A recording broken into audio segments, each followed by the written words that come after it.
नमस्कार, आप देख रहे हैं JJN न्यूज़। आपके साथ मैं हूं निशा। आपको बता दें कि हल्द्वानी के दो बच्चों ने खेलो इंडिया बीच गेम 2025 में पूरे उत्तराखंड का नाम रोशन किया है। आपको बता दें कि पेंचक सिलाट में दीपक और रीता ने एक ने सिल्वर मेडल जीतकर और एक ने कांस्य पदक जीतकर पूरे उत्तराखंड का नाम रोशन किया है।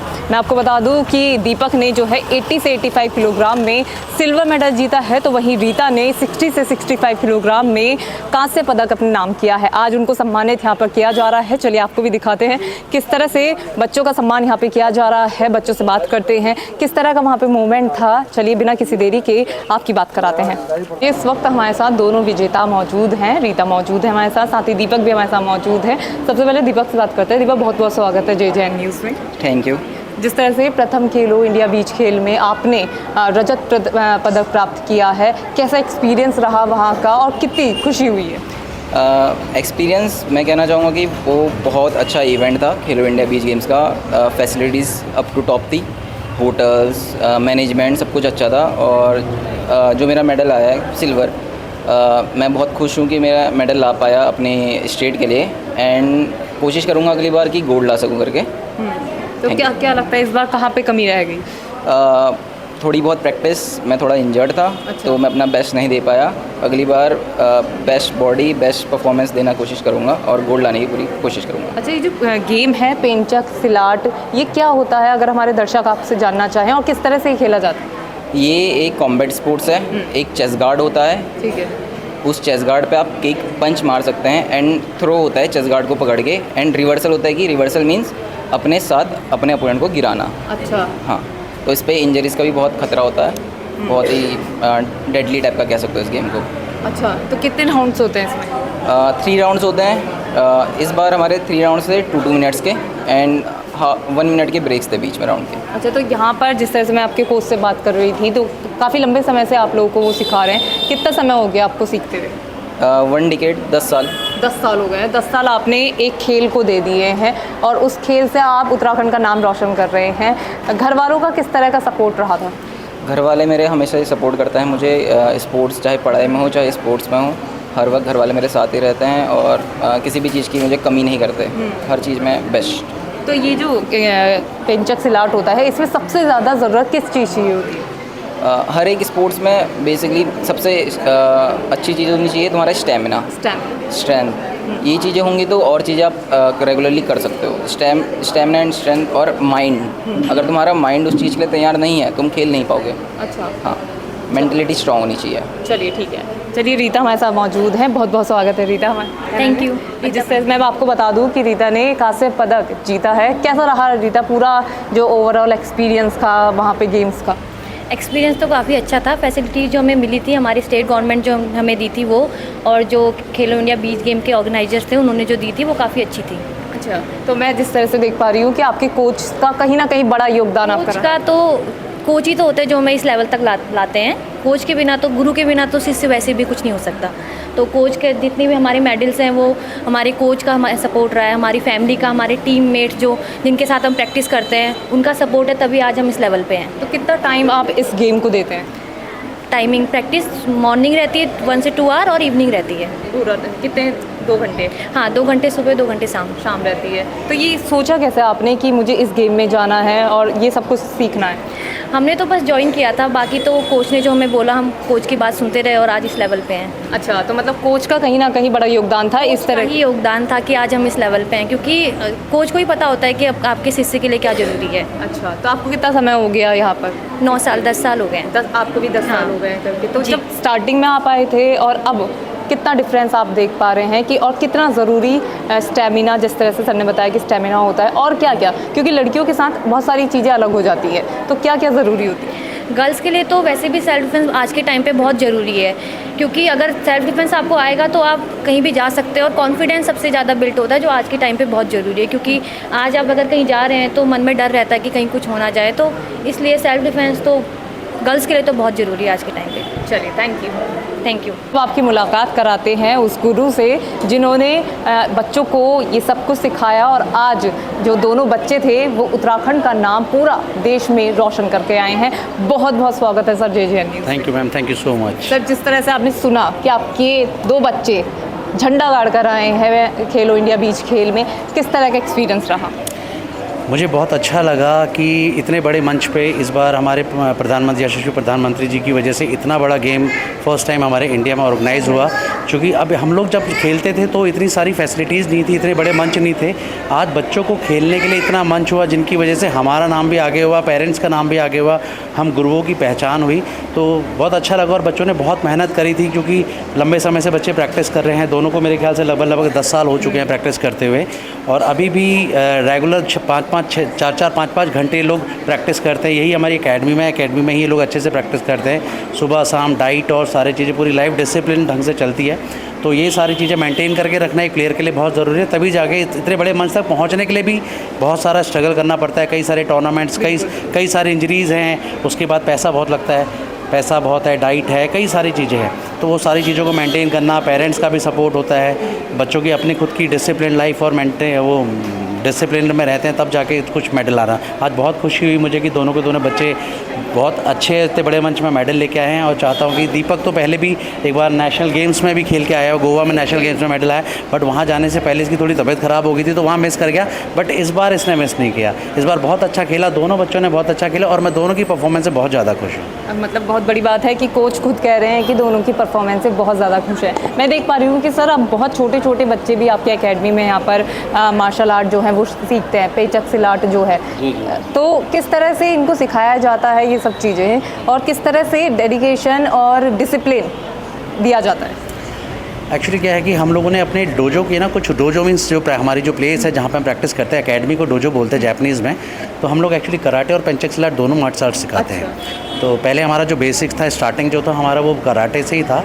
तो हम लोगों ने अपने एकेडमी के कुछ रूल्स बना रखे हैं जो हमारे टीचर ने हमें सिखाया, हम अब इन्हीं बच्चों को आगे वो चीज़ें सिखा रहे हैं। हमने बचपन से जो अपने टीचर से सीखा, अब वही रूल्स फॉलो करके हम इनको सिखा रहे हैं। तो एक डिसिप्लिन लाइफ बना रखी है सबकी कि खाना क्या डाइट लेनी है, कैसे क्या करना है, तो सारी चीज़ें उसी हिसाब से बच्चों को कराते हैं। पर थोड़े छोटे बच्चे हैं तो उनके साथ थोड़ा सा सॉफ्ट रहना पड़ता है और बड़े बच्चों के साथ थोड़ा स्ट्रिक्ट रहना पड़ता है, बस इतना ही करना है। सर जिस तरह से मैं देख पा रही हूँ कि बच्चे सीख रहे हैं, उसके बाद बच्चों को मंच भी मिल रहा है और मंच मिलने के बाद बच्चे मेडल भी जीत के आ रहे हैं, तो कितने ज़रूरी हो जाते हैं इस तरह के मंच बच्चों को बूस्टअप करने के लिए?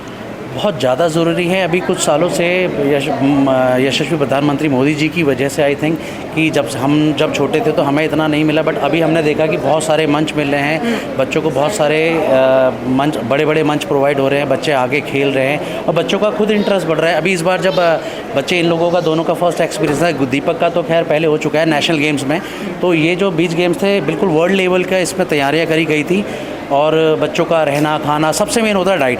तो इस टूर्नामेंट में बच्चों की डाइट का, उनके रेस्ट का प्रॉपर इंतज़ाम किया, डाइट प्रॉपर, उनको सारी टाइम की डाइटें बढ़िया रखी थी, होटल्स अच्छे दे रखे थे और गाड़ियां हमें प्रोवाइड कर रखी थी, हमें बीच से लाने ले जाने के लिए सारी चीज़ों के लिए गाड़ियां हमें प्रोवाइड कर रखी थी। मतलब सारा जो अरेंजमेंट था वो वर्ल्ड क्लास था।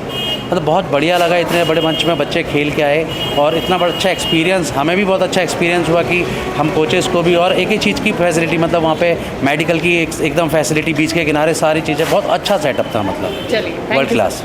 नमस्कार मैम। नमस्कार मैम, जिस तरह से आज हल्द्वानी के 2 बच्चों ने पूरा उत्तराखंड का नाम देश में रोशन किया है, ऐसे गेम में सिल्वर और ब्रोंज लेकर आए हैं जो बहुत ही हार्ड होता है, आप खुद उनके साथ गई थी, किस तरह के एक्सपीरियंस रहा? आज हमारे उत्तराखंड के यहाँ से 10 बच्चे गए थे जिसमें हमारे 8 मेडल हैं, 4 ब्रॉन्ज और 4 सिल्वर। और हल्द्वानी के जो हमारे 2 बच्चे हैं, ये रीता और दीपक,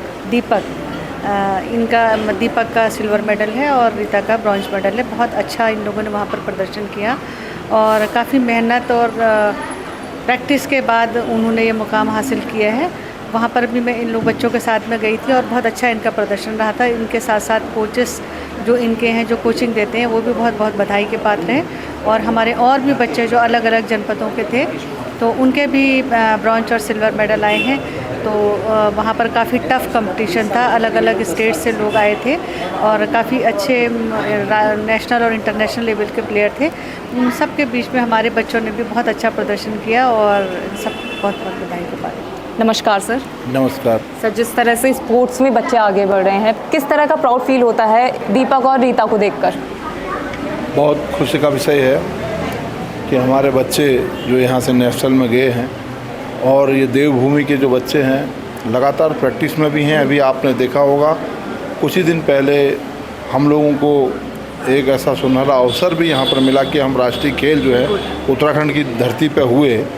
और निश्चित तौर पर बहुत लंबे समय से जो उत्तराखंड के बच्चे हैं वो लगातार यहाँ पर ट्रेनिंग कर रहे हैं और हर खेल में आगे बढ़ने की कोशिश कर रहे हैं। आज मैं जब यहाँ पर आया, हमारे 2 बच्चे ये लोग वहाँ से मेडल लेके आए, बड़े हर्ष होता है, बड़ा खुशी होती है। हमारे कोच साहब यहाँ पर जो है 10 साल से 20 साल बता रहे हैं, मैं 20 साल से यहाँ पर ट्रेनिंग दे रहा हूँ। ये हमारे लिए बड़ी सौभाग्य की बात है। बच्चों को डाइट वाइट सब चीज़ के साथ साथ कोच का होना सबसे ज़्यादा अनिवार्य है। कोच अगर है तो कोच ही उसे बता सकता है प्रॉपर तरीके से कैसे ट्रेनिंग करनी है, कैसे डाइट लेनी है और किस तरीके से उनकी दिनचर्या होनी चाहिए। तो उसमें कोच साहब ने बहुत मेहनत की है और बहुत सही तरीके से बच्चों को आगे बढ़ाने का काम किया है, जिसका निष्कर्ष जो है आपके सामने ये बच्चे जो मेडल जो नेशनल लेवल में लेके आ रखे हैं, ये उसी का निष्कर्ष है। मैं धन्यवाद देना चाहता हूँ इनको, बहुत बहुत बधाई इन बच्चों को देना चाहता हूँ। जो इनके गार्जियन लोग यहाँ पर आए हैं, मैं उनको भी बहुत बहुत धन्यवाद देना चाहता हूँ कि उनने भी इस संस्था को, ये जो छोटे से एक यहाँ पर ग्राउंड ही समझ लीजिए, इसको ग्राउंड ही हम बोलेंगे, ग्राउंड के रूप में जो हॉल लेके जो ट्रेनिंग करवा रहे हैं, ये निश्चित तौर पे बड़े आर्थिक अभावों में ये काम होता है। बहुत मुश्किल है और बड़ा जटिल है इन लोगों को सिखाना, इन लोगों को एकजुट करना, एक साथ रखना। आने वाले टाइम पर इसी तरीके से भी मेहनत रहेगी। जो हमारे अभी 2 बच्चे नेशनल खेल के आए हैं, मेडल लेके आए हैं, तो हम चाहेंगे इंटरनेशनल लेवल पर जाएं और भी बच्चे जाएं, बहुत से बच्चे जाएं। मैं एक बार कोच साहब को पुनः बहुत बहुत बधाई देना चाहता हूं और बहुत बहुत धन्यवाद कहना चाहता हूं। Thank you sir. Thank you. नमस्कार मैम। नमस्कार, मैं डीएसओ निर्मला पंत। जैसे कि हम लोग खुद भी अभी हम खेलो इंडिया 20 गेम में गए थे दीव में, तो बहुत अच्छा एक्सपीरियंस रहा हमारा। हमारे उत्तराखंड के बच्चों ने बहुत अच्छा परफॉर्मेंस वहाँ पे की और हमारे 4 सिल्वर और 4 ब्रॉन्ज हमारे मेडल वहाँ पर आए देहरादून। और हमारे इनके सेक्रेटरी सर जो हैं दिवाकर सर, उनको भी मैं बहुत बहुत बधाई और धन्यवाद देना चाहूँगी कि आपने इस तरह के बच्चे हमारे तैयार किए हैं। हमारी जनपद की जो सेक्रेटरी मैडम हैं, कीर्ति की मम्मी यहाँ पे हैं, उनकी बेटी लास्ट ईयर गोवा नेशनल में मेडल लेके आई। और इसी तरह के बच्चे यहाँ पर पेरेंट्स भी आए हुए हैं, तो उन सबको भी मैं मोटिवेशन के रूप में, बच्चे 2 रोल मॉडल हमारे सामने हैं जो दोनों ही यहाँ पर लोकल हमारे नैनीताल के हैं।